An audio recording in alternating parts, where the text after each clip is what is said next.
Sir मैंने कुछ नहीं किया, ऐसे चिल्लाती है और वनराज उसको मारता है। तभी अनुपमा आ जाती है और कहती है रुक जाइए, क्या कर रहे हैं आप।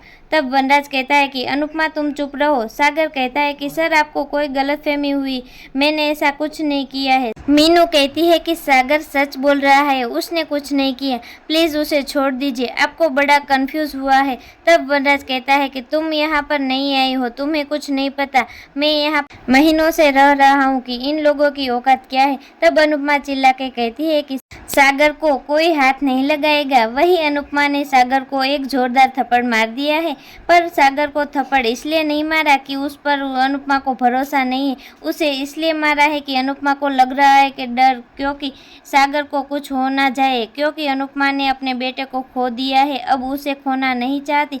जहाँ पर सागर को थप्पड़ लगाने के बाद चिल्लाकर कहती है कि तुम शाह परिवार का नौकर है क्या, जो इनके पाइप पर चढ़कर प्लम्बर का काम करने चला जाता है। तुम गिर जाते तो तुम्हारी हड्डियां टूट जाती, तो अगर शाह परिवार पुलिस को बुला लेता तो तुम समझते क्यों नहीं। अब मुझसे बर्दाश्त नहीं होता, और सागर को गले लगाकर रोने लगती है। तब अनुज आ जाता है और अनुपमा को रोता हुआ देखकर सोचने में पड़ जाता है कि आखिर ये सब क्या हो रहा है। तो आखिर में कब आएगी अनुज की याददाश्त, कब खत्म होगी अनुपमा की जिंदगी में ये परेशानियां। तो दोस्तों इस पूरी अपडेट को लेकर आप क्या कहना चाहते हैं, आप अपनी राय कमेंट सेक्शन में जरूर बताइएगा।